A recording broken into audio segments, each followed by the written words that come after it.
Hey everybody, how's it going? Christian from Treasure Town here, and today I'm super excited. I'm speaking with Ethan Opdahl. He's a coin dealer. He can be found at Maryland Coins on Instagram. MarylandCoins.biz is his website, and we attended the ANA Summer Seminar together back in 2019. It was a great time, and I'm looking forward to speaking with him today. But thanks for coming on the show today, Ethan. No, I'm excited to be here. Thank you so much for having me. I'm excited to talk about some coins.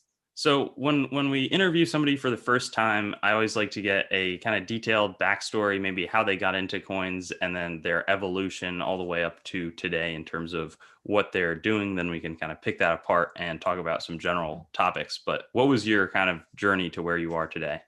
My origin story. Yeah. Let's see. So I think the original time that I got interested in coins was I was looking through my grandpa's desk drawers. Not necessarily looking for coins, just looking through the drawers for fun. And I stumbled across a big drawer of coins. Some of what was 90% silver, some of the coins were foreign coins that he collected from his time overseas during the war. But yeah, I just got really interested in the whole collecting aspect of the coins. And I picked out, there was a 1964 Whitman coin pricing book in there, and I could kind of get an idea of the values. And I remember out of that collection picking out a 1911 Denver Barber quarter that wasn't the oldest one of the group, but it was in the nicest condition. It was about a very fine. And I remember that coin, when I got it, was worth in the neighborhood of $250. And the other coins that were older were only worth about $4 because they were in worse condition and common dates. And that kind of gave me an understanding of, that the value of coins isn't just drawn from the age, it's drawn from the rarity, or the mintage, the condition, the collector base, and the demand. So that kind of gave me an idea of where, coins get their value from, and that really intrigued me. That's the only coin in my collection. I've probably dealt with tens of thousands, maybe even hundreds of thousands, including wheat pennies of Yeah. coins. And that's the only one that I'm never going to sell. So I sell every single thing I get, but that's the one that I keep, and it's currently in a PCGS holder. So it'll hopefully stay preserved. But yeah, that's That's where awesome. I started. And yeah, And so you kind of have this cool little experience. How old were you when this happened? I'd say when that happened, I was maybe 11 or 12. Okay. And then being a lacrosse player and, coins not necessarily being the coolest thing, being a middle schooler and an early high schooler, I think I had a little bit of internal conflict between, do I really want to focus on lacrosse or do I really want to focus on coins? And I know there were times during the spring of the lacrosse season where I'd never do any coins. And there were times, when lacrosse was off, I'd only focus on coins. And I think generally, as I grew older, I realized I could do both. And I realized, coins, while they might not be cool on the surface to a lot of people, if you're into it, it really doesn't matter what anybody else thinks. Yeah, no, Um, I definitely agree with that. I think it's a really cool and rewarding hobby. And I was talking with the Coin Geek Ben. He has a YouTube channel, and we or were just Pueblo. yeah, old Pueblo. Yeah, you know it. And we were talking about coin burnout and as a dealer. And I think having something like the lacrosse, is that something you're continuing to play today? Yeah, so I play lacrosse at Amherst College. I'm a junior there, a defenseman, and I still have a really strong passion for lacrosse. Like that's something I really like doing. But I definitely think coins is a bigger passion of mine. I think it's something that I prefer to do in my free time. I don't really go outside every single hour of the day playing lacrosse, but I am on eBay or Instagram or great collections or just scanning in my free time. Oh, that's great. So that's kind of how you can tell what I like more, I guess.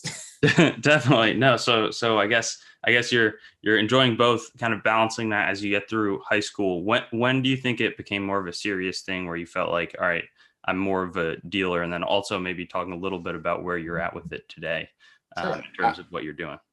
Yeah, I think every collector kind of uncovers the fact that you can buy coins. Like you can say, oh, I want to complete the Dansko typeset and I'm going to buy the half cent and the half dime and the large cent. But then, you're a young kid and you get to the point where, I don't really have that much money to keep on just buying coins and holding them. Right. And I'm bored of the coins that I have. Maybe. I mean, I know I get sick of coins pretty quickly, even the nicest ones. Like I've had them in my inventory and I'm like, oh, just let me sell this coin Uh-huh, already. uh-huh. Geez Louise. But um, I think everyone comes to the point where they decide, I need to turn over my inventory and get new things in my collection. And the best way to do that is selling. Some people do selling with a profit motive. Some people do selling because, they just want to reinvest that money. Maybe they make a little bit, maybe they lose a little bit, or maybe they just break even and they just get new coins. I think everyone kind of has to wheel and deal a little bit, kind of doing coins. I think that makes it fun. Should I keep on going into like where I'm at today? I don't know. Definitely. Yeah, that'd be great. Perfect. So a lot of the work that I do is evaluating like inherited coin collections. I think that's a way, it's a harder way to do business because you really have to get out there, tell people exactly what you do. I don't have it with me, but I go out, and I went out last night at like 2 a.m. and I put up signs that say "We buy coin collections." So I went all the way down to Virginia to put up some signs last night, and I put them up as far as, about an hour north in Maryland, an hour west, and all that. So it's hard work, like my girlfriend and I go out and we put up the signs, and we've been pulled over by the cops, and like, it's a whole ordeal. But I probably talked to about 5 to 10 people on the phone. Like I've gotten 2 calls since we've been on this thing, and most of them are just nothing. I swear I have a 1943, copper penny. I swear, like I have it. And I'm like, does it stick to a magnet? And, but yeah, so most of the calls I get are nothing, but then, you find collections with, uncirculated 1893 Carson City Morgan dollars, or, big lots of gold coins, or just crazy things. And I think that's the most fun way to do coin dealing for me, to go and find things that are fresh to the market.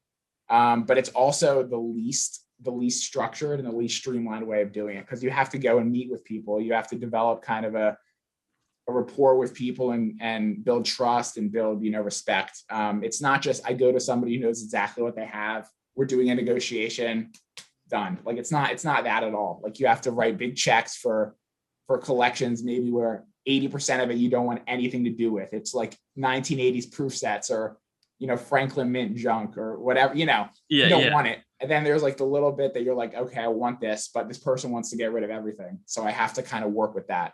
No, that certainly makes sense. I mean, I'd assume some of the pros are going to be maybe slightly better margins, just because you're doing so much more work, where obviously, you need to get compensated for your time. Maybe the cons is it's a little less stable. I mean, what do you see as kind of the main pros and cons of doing the collection buying, as opposed to, maybe even walk us through some of the other ways people are going to be involved in coins?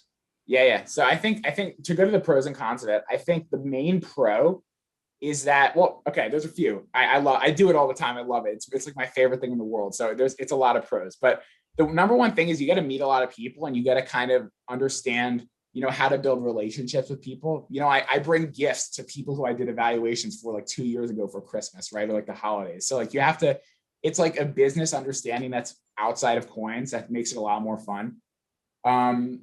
But the other pros that are that, everyone in the coin industry, like once you get older and once you get more experienced, they're like, oh, I want fresh coins. Well, what's a fresh coin? It's not a coin that you've seen on great collections, and now it's in the dealer case at your local show, and then that gets passed to another dealer, and that gets to a collector, sold back to a dealer. That's not a fresh coin. Those coins have been around, they've been searched, they've been passed by an upgrader. They've been, you don't want those coins. I mean, you can get them if you need them, but they're not so fun. But then, you come onto a collection in an old Wait Raymond holder, you stumble on an original, 1950 something mint set, double mint set. And you're like, whoa, these coins are like insane. Mm-hmm. And nobody else except for the mint director and the collector who owned the coins originally has ever seen them. And, coins are unique. It's not like, oh, this is an old Corvette that I found in a garage, and it's fresh to the market. Cause there are other Corvettes that are identical, right? They might not be as rusty, but they're identical. But I don't know. Like this Morgan dollar, which has a little, oh my God, that's so bad on the video.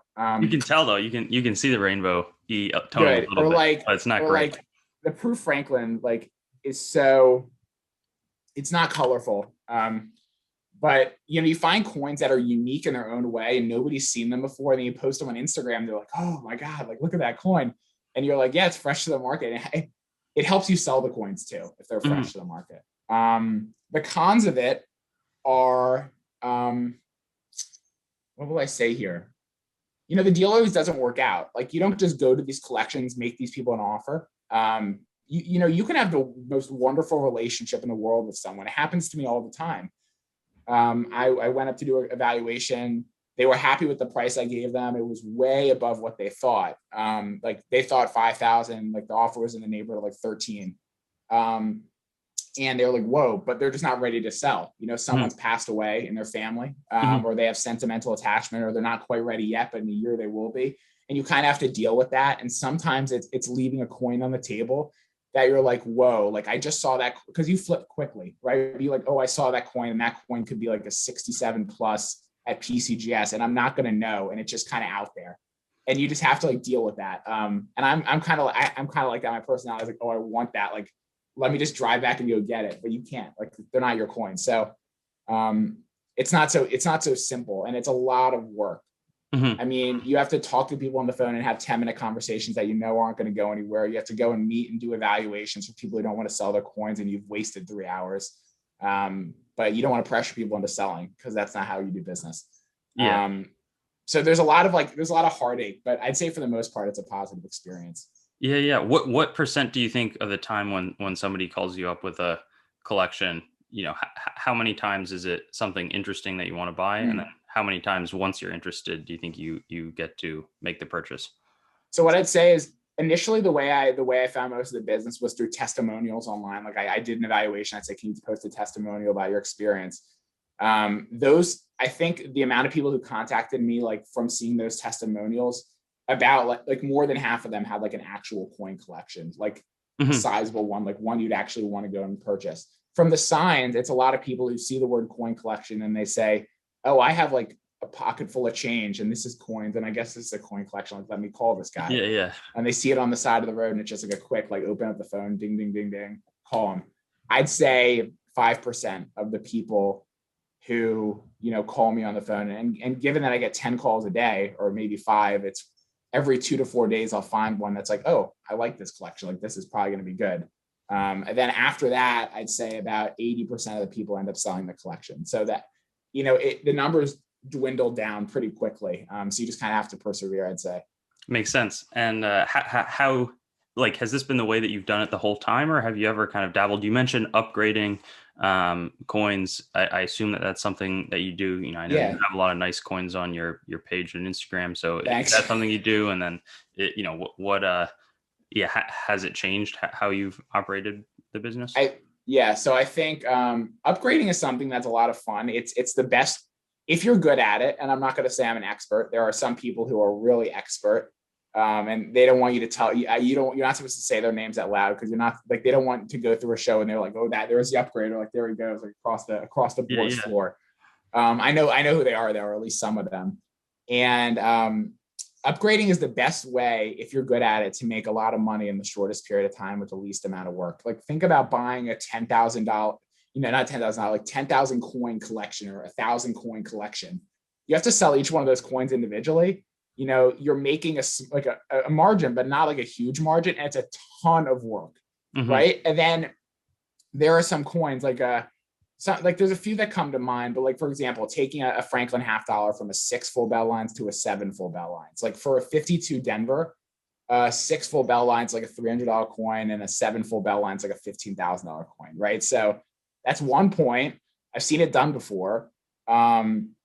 It happens. Like, and that person cracked it probably 3 times, spent $150, maybe $300 or something like that, and it works, right?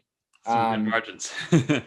that's a good mark. Like, okay, so I pulled out a few examples. So this is a 1952 Philadelphia Franklin half dollar. So this coin was in a 66 CAC at a Hmm. show from a dealer. I actually bought it. It's funny. I bought it to upgrade another coin, like to put next to it. They were both 6s, Hmm. right? So I wanted like the other one to like shine through, because I thought it was better. And I sent them both back in. And this is the one that upgraded, and Oh. the other one didn't. Uh, So now it's about like a $2,200 coin, maybe 23, but you pay 300 for it. that's And great. it took one try. So that's like fine. But then also there are times where you send a coin through 3 times, like you've given yourself a maximum, send it through 3 times. It doesn't work and you're out, and you sent it show, right? You sent it show grade. So you spent $80 3 times or whatever it is, and you're out $250, right? Mhm. And you're like, oh, that stinks. But like, that's the game. So I'd say you don't want to be that guy who looks at every single coin and says, like, that's an upgrade. Like, I'm going to crack it out and do it, right? And some people say I'm a little bit overzealous with the coins that I post. Like, oh, Ethan thinks every coin's upgradable, and I'm like, maybe that's a little bit of salesmanship. Maybe it's a little bit of naivety or naivete or whatever you used to call it. But yeah, so that's one way to do business, the crack out game. And some people are great at it. Some people aren't so good at it. And I try to be somewhere in the middle. When I'm pretty sure I try it. Another way people do business, and I don't know if you asked this, but I'll just say it. Yeah. They buy coins like in deals from like other dealers and they'll sell them. And there are people on Instagram who do that. And there are people who their entire business is doing. That's fine. Like there's nothing wrong with that. It's just, in my opinion, it's a little bit, it's not so exciting because you're getting coins from other dealers that they've picked through maybe, and then you're selling them to other dealers like for a small margin. Like, that's a sustainable way to do business. And, that's a good way to do business. It's just not kind of the way I love to do it. I don't really buy coins off other dealers. I'll buy coins on eBay that I think have a potential to be upgradable. Yeah, I don't know. That's kind of how I'm different. I pick coins that I like and I try to do with them what I can. That sounds great. No, I mean, I think that it shows there's so many different ways to be involved. And I mean, one thing, kind of thinking and switching directions a little bit, we met at the summer seminar in, I think it was 2019. Yeah, it should, or Yes. maybe it was 2018, but I think it was 2019. 2019. Yeah. Is what do you think some of the steps in your numismatic education were? Because you're young, junior in college. I know that you're doing some somewhat significant coin deals. Is it a lot of teaching yourself, or what do you think? And what do you think going forward? It's I like these questions. You're good at this. That's why you're the pro. Yeah. So I think, okay, I've lost my train of thought. How did I get educated?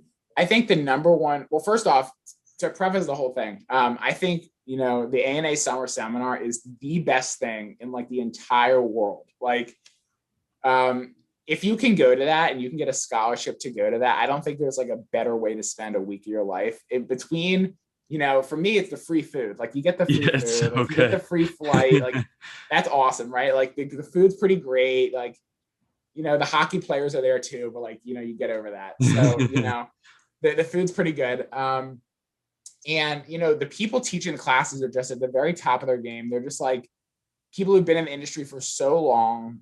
They're so nice. They're so, interested in giving education to like the younger kids. You can take a class there on engraving coins. If you're into the art end of it, you can take a class there on grading coins. I don't know if there's one about dealing coins. There might be, but the grading coins is the most popular class. And I think, going through that class, Devin Hip, Steve Feltner, those were, I think, two of the teachers. Who was the other guy? Oh, that's so bad that I'm forgetting. David McCarthy might have been the other teacher. Yeah. And those guys are all studs, right? Like, they're absolute studs. Steve Feltner is, I think, the head of education at PCGS or something along those lines. Devin Hip is I'd like to consider him a good friend of mine. I talk to him every now and then. I'd like to think I'm that cool. But so he runs Devin Hip Enterprises and does coin deals through that. And David McCarthy is just like the stud of all studs. It has like all those really cool coins. You're going to meet the smartest people that you're going to meet. You're going to learn the most you ever could. And you're also going to, like, Christian and I met there. Jack and James Hughes, David from Dragon Coins, like, who else? Matt Truckman. Yeah. A lot of people. Who else? Those were the main. That was kind of probably the main group. But there were also a lot. Was Noah there? Savoline, I think he was there. Could have been. Yeah. So these are all just super, like, there's nothing better than having a relationship or a network of people your age who like enjoy something you enjoy. And summer seminar is that. And I hope Witter Coin University. I didn't put my hat into the running for that because I think younger people might benefit from that more. I think that's probably going to be a good thing. Seth, I don't know him. He doesn't know who I am. Maybe he'll see this. But, he seems like a good guy, and he seems like he's trying to, give back. So that's great. And he has some awesome coins. Okay. But as far as educating yourself for coins and being able to have the knowledge, so, when you go into a business deal for coins, you need to really know what you're doing. Like, you don't want to just spend $1,000 on a coin and just shoot from the hip and just say, oh, I like this coin at the show. $1,000, like, okay. Or like they give you a price and your rule is to just like negotiate 5% down from that. Like, that might work if you're at like a fair show. You're always better off doing your research though. So go through coin facts and look at a billion, jillion, gazillion coins. Like, know what a 7 is, know what a 6 is, know what a 5 is. And, if you're 1 point off after looking at 1,000 coins, like when you're doing grading, like that's fine. Like, I'm 1 point off all the time. Like, it's fine. Like, but know the auction records, know that, the red book is not accurate. Like, know that you shouldn't be paying full red book price. Know where auction records are, know where you can find coins for a good deal. Don't buy coins from like heavily high retail places. Like, if you're going to be a dealer, you can't buy from Littleton Coin ever. You can't buy from AppMax. You can't buy from this or that. And most of the time now, like a couple of years ago, you could, but you can't even buy from great collections now if you're going to be a dealer for the most part. I mean, every now and then, like, for example, like I found a matte proof 1916 Lincoln in a mint state holder on Great Collections a year ago. Like, that was wild. Like, that's never awesome. going to it was like, okay, like that worked out finally, right? Like, but you're not just going to like find a Morgan dollar, like an 1880 San Francisco mint state 65, like the most common of the common, and make money on it by buying it on Great Collections, because there's 10,000 people bidding against you. 5,000 of which are retail buyers, right? You're not going to make any money. And then you pay the buyer's premium, and you pay the shipping, and you pay the tax. You're not going to make money like that.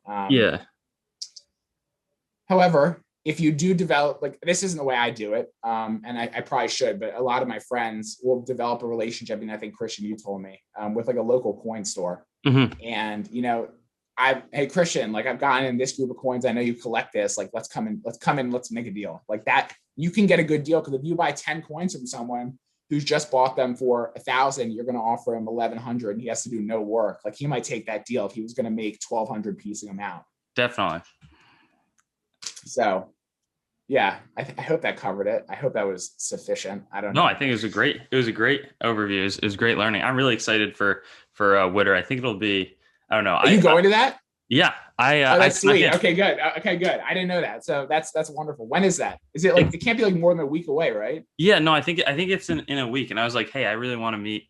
I'm really excited to meet some of the people who are out there, and because Steve, I've emailed with him, but I've never met him in person. Yeah, exactly. Yeah. And they have a few other ones, and I think it'll also be good because, like, I'm pretty open with my viewers about this, but like, my dealing is pretty minimal still. Like, my grading is poor, authentication, like I could use some work. So I think it'll be a really cool way to kind of, and plus, I'll be able to bring that knowledge from a slightly more serious dealing perspective to my commentary on YouTube. So I'm super excited for it. And that's plus, good.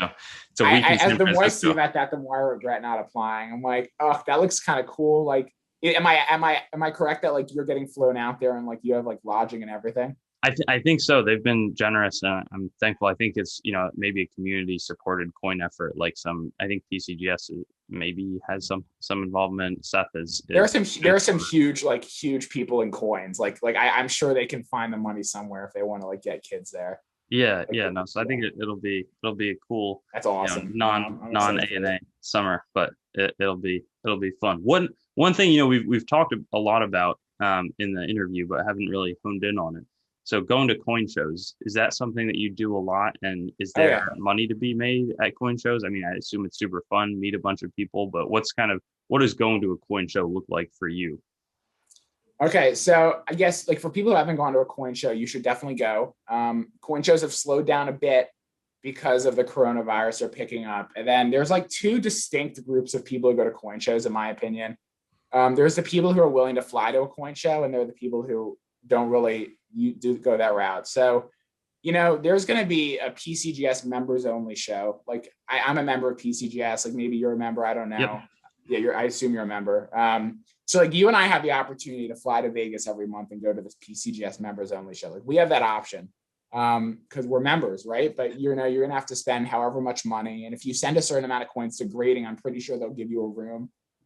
But that's one option. Like if you're a big money dealer and you need to be at those shows to do the show submission and the this and the that, you can send your coins to those shows. You don't need to be there. That's one way of doing it. You can fly to Texas, fly to Fun. I was going to go, but then I decided that I didn't really feel like going. That's one option, and that's great. I wouldn't start there. If you live in a relatively populated area, or even any area at all, unless you're in like Nebraska or like North Dakota, I don't know. That might be offensive to some people because there are coin shows there. But I live like right outside of DC, and in Annapolis and Baltimore and Northern Virginia, and even like New York. I haven't really gone up that far. But there are coin shows all the time, like every other week maybe, or every other month, or every month. There's a coin show, and you get cash, you go to these coin shows, and I think the best strategy, if that's the next question, I don't know if you want a strategy or what. Smart. Good anticipation. Is that what you said? Okay, good. I think you should go in, if you're just starting, you have to go in with like a strategy. Like you're not going to be the guy who's a master of seeded half dimes and trade dollars and Lincoln cents. Like, you can have a little bit of success being like broad like that. But you might miss some things that you wouldn't miss if you just picked Lincoln cents. So when I started going to coin shows, however long ago it was, I focused on Lincoln cents, and I would buy toned Lincoln cents from dealers for like $3, $4, $5 and sell them on Instagram. There was a time where the toned wheat cent market was like the hottest thing on earth, and you could buy one at a show for like $5 and sell it for like $80, $90 on Instagram. Like there was like a month where that happened. I was just like in the middle of that. So it was really like advantageous. Now, like the market's super saturated. But pick something, or pick Franklin $50 and look for Bugs Bunny, or pick Mercury dimes and look for full bands, or, let me pick something, like pick half to bust $50 and look for Overton varieties or overdates. Here's a good example of that. So I pulled some examples. Awesome. This is not from a coin show, but this is from Great Collections. And I bought it in an NGC undesignated 1814 AU details. It has graffiti in the obverse right field. So that's kind of what hold it back. But I'm actually happy that it has the graffiti, because the graders and the person who submitted the coin clearly only cared about the graffiti, and they missed the evident 3 behind the 4. This is not one of those varieties that like you really have to know what you're doing and look for. Like if you looked on it, like you're not gonna be able to see this. It's probably like tough. I think it's tough with the lens. Oh yeah, you can see it. You're rotating. I mean, you can see a little bit. Is it protruding on the back of the 4? On the top back of the 4.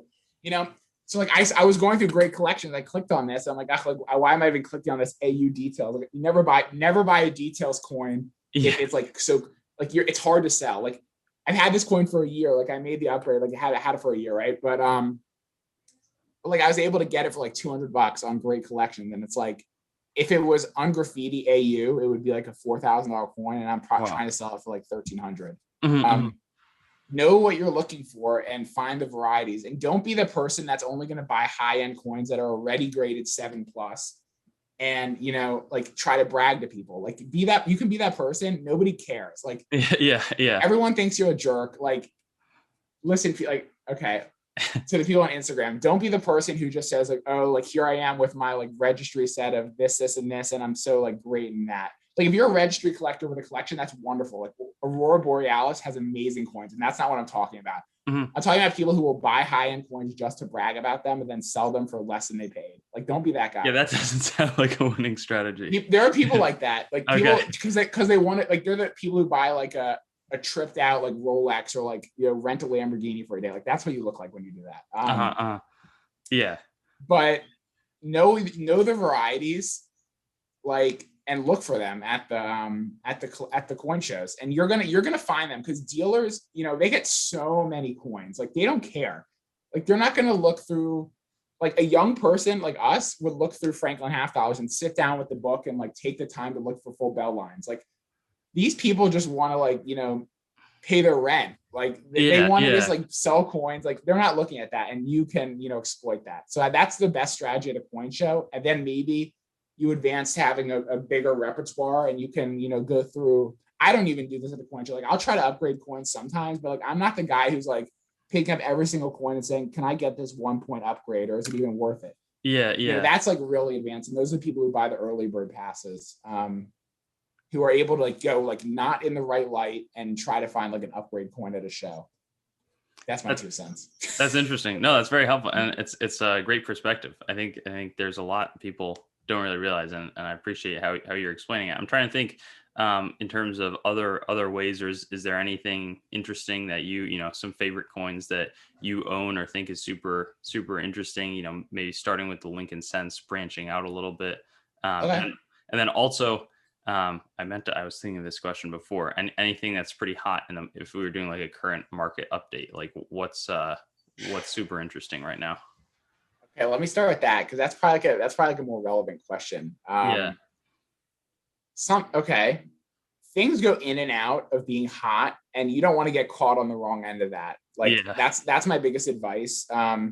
Everyone on Instagram probably saw that 1921 peace dollars were just extremely hot like a month ago. And Yeah. maybe they're still kind of hot, but they're not like so hot. And people were spending like twice what they were like worth for these coins because I think they were anticipating people wanting to get a 1921 peace dollar to complement their new purchase of a 2021 like commemorative. Like Interesting. that's kind of like the impression that I got, because it doesn't really like, or maybe like people on eBay are like, oh, it's been 100 years and like I want this 1921 peace dollar. Like why are they not just going to buy the 1921 Morgan? I don't know. That's a cheap coin, but Yeah. okay, that's something. And the market's died down and people are losing money on the back end of that, I assume. Mhm. The V75 Silver Eagles were selling on eBay for $500, $600 3 days after they were released from the mint. And now you can get them for $300, half price. I was able to get some of my friends to buy those for me. And when they found out what they're actually selling for, they tried to back out, but I kind of held them to it. But because they wouldn't have known about it if I hadn't told them. Yeah. But you don't want to be the person who goes on eBay the day of, says, oh shoot, I didn't get my V75 Silver Eagle, I'm going to buy one for $600 because the price is definitely going to go up. Yeah. Yeah. No, the price isn't going to go up. I don't know what the gold ones are selling for now, but they were selling for like 15,000, and those are actually rare. So I mean, like 15,000 might be a little bit of like hokum, but Yeah. what else? What was the one? There was like the 2019 S reverse proof. Is that right? Is that what it was? I totally missed out on that, but it was when I was at college, my freshman year of college, and I like wasn't so focused on coins. Uh-huh. And I completely missed it. And they were selling for like $1,000 because Wow. those were rare too. My biggest advice is when you see something like that happening, like when you see Dogecoin going up, or like, you see like all the people talking about it, like when it's in the news, like you're too late to make much money on it. Like you get out of it, like in my opinion. I mean, if you want to, like, I wouldn't participate in the market trends. Like that's my biggest advice. Like, why do you have to be the person who's like running with the pack, like buying these coins that like everyone's buying? Like, don't be that Exactly. guy. No, that's kind of that's what I've generally been saying on the channel. It's like I actually, if you look at collectibles, the stuff that's I think is worth collecting is the stuff that's rare because of the fact that people weren't saving them. They're very old coins. And They're yes, dates, they're in nice condition. Maybe they're a little less like, it's less possible that they pop, but they're in price because of some short term trend. But like the V75, I think that they're cool, but I would never. I'd much rather own any key date, classic coin that what it is in a nice condition. Any collector recognizes the date and mint mark variety or that sort of thing. So, I just think the whole, our culture has when you see Bitcoin doing what it did, everybody prices that into all of these new things. But if it's like artificial scarcity, just because the mint is doing a super limited quantity, I think it's a lot better to collect the things that people threw out or melted 99% of them instead of the small quantity. I think just along those lines, and I think it's important to note, there are some coins that you should buy as an investment. Like whenever people say like, oh, are coins an investment? Like, I don't really see them that way. Like, I don't like hold coins as an investment. Like, I think you're probably better off in the stock market. It's quicker. And Yeah. like, you can make those 7%, 8% returns like relatively stably if you put an index fund. But like there are coins like the mid 20s San Francisco wheat cents in like red are super rare. Like I know because I go and buy old collections all the time. I've done like 125 of them at this point, and Hmm. I've never once ever like I've found 1893 Carson City Morgan dollars in uncirculated. Like those are like $6,000 coins, and I've never even come close to finding anything resembling a mid 1920s wheat zen in red. And I found Charlotte gold, Wow. Dahlonega Wow. gold. Wow. Like Wow. I'm telling you, I found Yeah. like Yeah. gold Yeah. and never once have I even come close. Like there hasn't even been like a red brown or a brown mid 1920s. And maybe it's because I'm on the East Coast and those are from San Francisco. Like that might be part of it. Like that would be Hmm. like dumb of me to like completely leave out of the mix. But those coins are rare. And on top of that, it's not like somebody's going to put it away like a gold or a silver coin in their desk drawer, like in a manila flip, and it's going to tone nicely and you're going to like it more in 10 years. It's going to turn brown. Like, Yeah. so like those coins are scarce. There aren't going to be more of them. The prices have shot up significantly. I'm pretty sure they're going to keep on going. They're ugly coins though. They're not Uh-huh. very well struck. Like a Uh-huh. 1927 S in 64 red is like it's like thousands of dollars. It might be a little bit over 1,000, maybe. I'm a little out of touch with the market, Mhm. but they're ugly coins, like really ugly, but they're awesome. Yeah, no, that's a really cool perspective. I would have known, I feel like at some point in one of the ANA summer seminars, maybe it was Rod Gillis was talking about the weak strike quality at some of the branchments in that time period. But like, I don't know, that's a really cool little tidbit of information. I guess going Yeah, going towards, something you've mentioned where whether it's selling these coins, it's hot on Instagram or you're looking at coins on great collections. When I think of the different platforms, maybe there's like the big auction like Heritage, then there's a place and Stacks, then there's like Great Collections, eBay. People are maybe on CCE. I've heard some people are there as well, or Roundtable. Then there's social media like Instagram. I don't think much on YouTube, but where do you see the opportunity? Where are you, and where's the opportunity from your eyes? sell coins. Yeah, it's buying and both Oh, buying buying and and selling. selling. I'm thinking actually, how about we go both? Because I think a lot of people that I know say at least that they're trawling through eBay looking for good, mispriced, and certainly, working in a coin shop, I'd see us mispriced, underpriced things, and they would sell in 10 minutes. Like, where's the opportunity as a buyer and as a seller? Yeah, so eBay is great, like in terms of doing that. If you are trying to exploit something in the market, like something that, like, for example, okay, so I brought all these coins I want to talk about, and like I'm getting through them generally. So this is a Booger Franklin, and I'm done with these. Like I'm done buying them and making them. Like I've made enough, and like whatever. Like somebody else can do it. So here's a little tidbit of information. Money making tip, people. Um, so this is a 1952 Denver Booger Franklin in 64. I made one of these in 65 full bell lines. Bought it for 35 on eBay and sold it for 1,000 on That's a eBay. good, that's a good. It's not a very evident variety, but if you know what you're looking for, you can find it. And I found about 10 of them on eBay. Mhm. Because when the variety first came out and PCGS started designating it like a year or two ago, people like, oh, wow, like these are really rare. There's only one of them. Well, that's just because PCGS started designating them. I don't really know like how rare they actually are. Mhm. But if you know what you're looking for, you can find them. And what you do is you do a save search for 1952 Denver Franklin half dollar, and every day you look, and every time a new one comes up, you get the alert and you say, is this a booger? No, it's not. And Mhm. 100 of them aren't going to be a booger for every one that is. But if 100 of them get posted a month and you find one, that's a good way. eBay, you're going to get a lot of people who are just trying to get rid of their coins, so they're not going to really be looking for the varieties. Mhm. And the pictures are generally pretty good, and they're generally of one coin.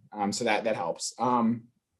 Instagram's good for buying coins if you don't want to pay the taxes or the fees associated with it. A person selling a $1,000 coin on eBay might have to ask 1,100, to net 1,000. Yeah. And then you're going to pay the 1,100 plus the 6% tax. So you're going to end up paying, like 1,180. I don't know. Yeah. Yeah. Yeah. So something like that, or then plus shipping, so like 1180. Yeah. So here you are, it's $1,000 coin, and you're paying 1180 because of eBay. You could get it for 1,000 on Instagram. So if you want to find a coin, you're better off maybe asking someone on Instagram saying like, I'm looking for this. Like if you find one, let me know, instead of just hopping on the first one on eBay, because you're going to pay too much most of the time. Gotcha. TikTok is something that I explored for 1 month in the fall. During this, 1 month in this, I'm like forgetting the month, not month, winter. Uh-huh. And I was making videos, like those clickbaity videos that you'd have to do on TikTok, like, Yeah. oh, like $10,000 or $50,000 penny in your change, like 69s, like here, Yeah. like Coin Talk, like link it, Coin Talk on TikTok. Awesome.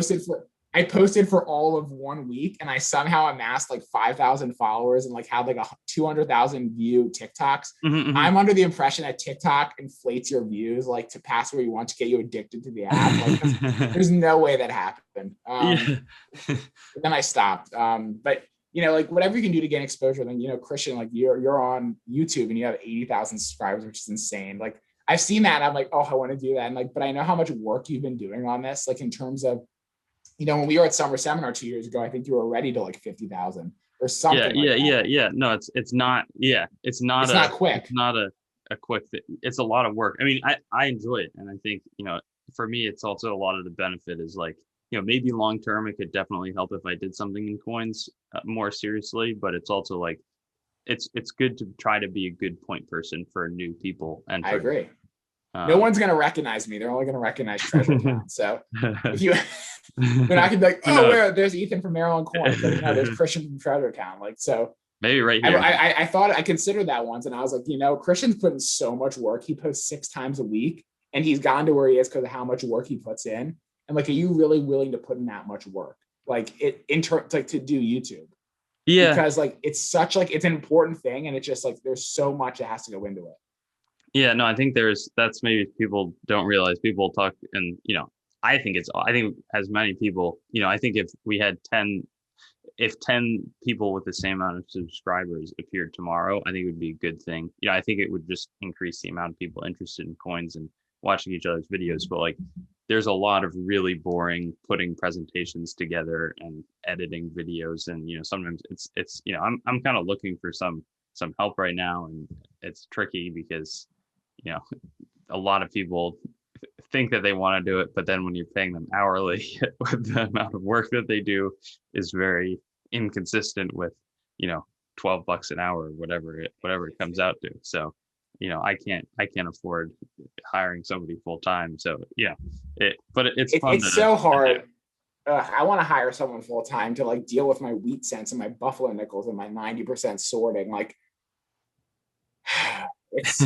and then like nobody, like I try to hire my brother, and like he doesn't want to work for $15 an hour because he's worth so much more, even though he's like 16, like 17 or 18. Yeah.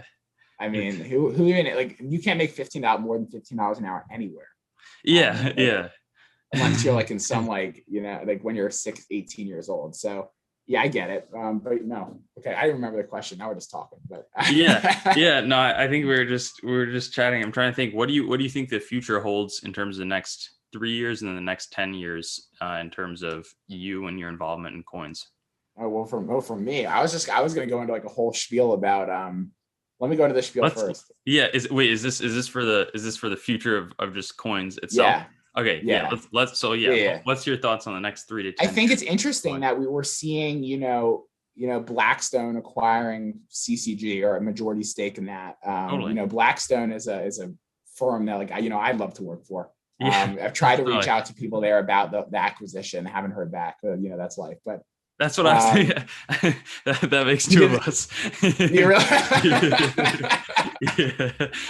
I messaged like a managing director there, like, oh, like I have all this anyway.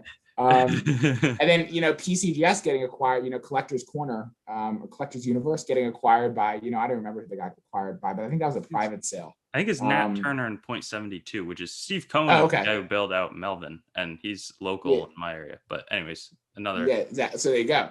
I mean, clearly, in my opinion, PCGS and NGC, and like this is like a little bit like a controversial opinion, but like they can print money, like in my opinion, like that's kind of like that's what they have. Like if they were going into bankruptcy, like they could just like pop out like 10 mint state, they could take 66 plus Franklins and make them into sevens and sell them on great collections. Like they have that ability. They don't need to do that. And that would be wrong, but like who's going to catch them, right? These are strong companies, in my opinion, that have a lot of potential, to grow. You know how many coins are minted? There are coins sitting in old collections everywhere, and they're not graded. There are millions of them. 1952 Denver Franklin $half. Think about how many mint sets were made, double mint sets, but also how many rolls there are. Like there are hundreds and hundreds and hundreds of rolls. Like it might not be evident by what you see on the internet, but they're tucked away in safety deposit boxes and attics, and kids have them of people who passed away. Yeah. These companies are not going to run out of coins to grade. I don't know if they understood that when they started, but I think it's becoming more clear. And I think, these private equity firms that are purchasing and these investment firms understand that. What am I trying to say though? I think it's going to become a little bit more commercial. I hope they don't raise the prices, but I think they have the ability to, because of how, an upgrader has no choice. They cannot make money without PCGS or NGC. They can't. It's not possible. Because nobody's going to trust them just on the street that, oh, here's this 7, it's going to become a 7+, right? They're not going to trust that. And there's no $10,000 jump without the PCGS price guide, right? There's not. So I'm pretty sure PCGS could start charging, $150, $200 a coin, and they'd still, they're not going to get in the door the Morgan dollars, right? But they're still going to, or if they like wanted to like price that one tier where upgraders like live, like they live in that like $10,000 to $20,000 tier, or like 5 to 20. They wanted to like price that up. They have the ability to do that. So like I think the future is a little bit like dark in terms of maybe price raises and like this. But I think young people are in it, and I don't know if that many people realize it, but with social media and coins are like, like sure, like we're nerds, like coins are for nerds, but like being a nerd's pretty cool. And I think, all this entrepreneurship talk and this fake like guru, like nonsense, coins are actually a good way to make money. So I think people, and if more people get into it, the prices will go up. I think, the money's not going to be completely taken out of it. So yeah, my future, is that the next question?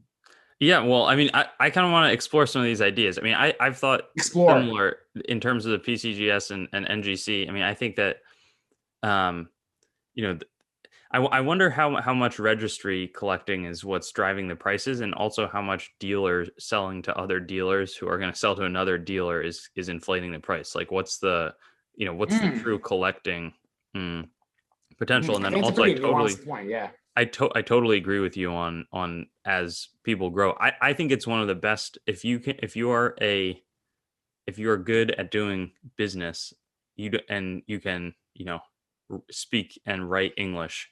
Like I would think coin dealing is like one of the easily, with no education or no formal education, easily one of the quickest paths to 6 figures that's available for people, where it's a reflection of your work, totally on your own.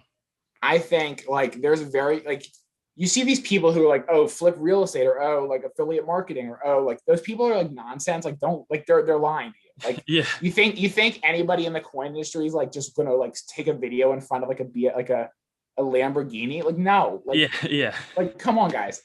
Like you could get into coin dealing, art dealing, watch dealing, antique dealing, maybe a little bit more difficult.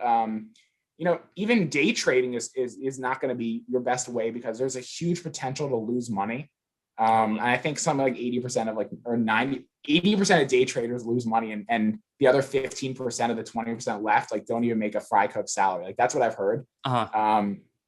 You're better off doing something like this with small margins that like, at least there's like a set price. Like watches, I think would be a great thing to explore if anyone's here, like interested in that.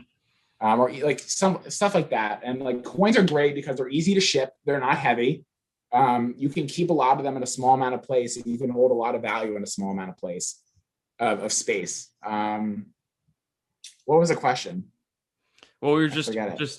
well, also going back Oh, to the our inflating the dealers. prices. Yeah, our dealers, because a coin might sell to 4 or 5 different dealers, we think they can, sell it for anywhere from 50 to $500 more to the next dealer. How much of that is driving the prices that we see versus, are they placing these with end collectors who want to have them in their registry and not sell them and assemble the nicest set of Franklins that are out there?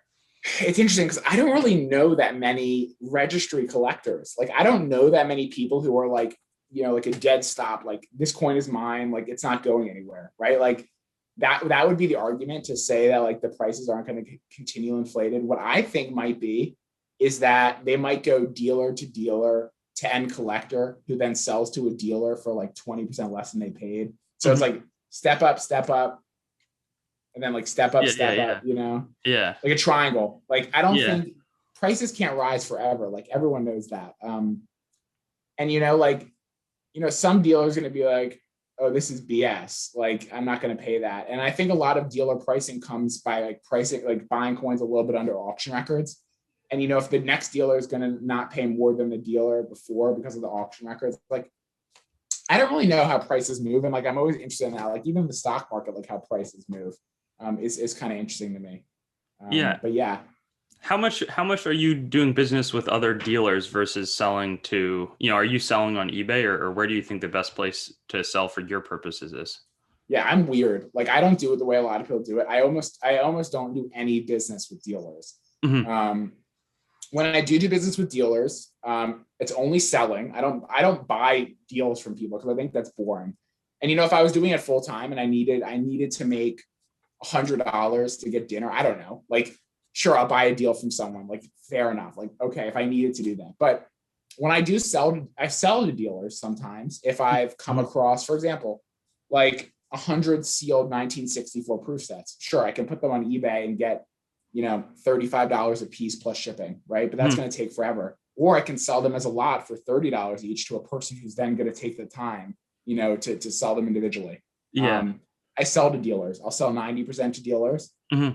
I'll sell, you know, commemoratives, maybe gold, bullion, gold proof set commemoratives, like things like that, things that are boring. Yeah. But honestly, I'll sell anything to a dealer if they're going to give me the price that I want. Like, for example, like Franklin half dollar, 66 plus 1952 Denver. Like, I'd love to sell it to a collector, but I'd love to sell it to a dealer too if they want to, if they Yeah. want to give me Yeah. the price that I want. Like, Yeah. I don't care who you are. Like, I don't care if you're my mom. Like, I'll sell to you like whoever I want if you want Exactly. it. Maybe you could cut her a little deal, but outside of that. I wouldn't give her. I wouldn't cut her a deal. No, it's not how I operate. Yeah, yeah, exactly. I'm just a shark. So yeah, I'd That, say that's I'd the say doing business with dealers is like you shouldn't shun it away. Like it's not a bad thing. Mhm. Um, and I think buying from dealers, if you can make a great relationship, is an awesome way to get into the hobby. Like that's how you should get in.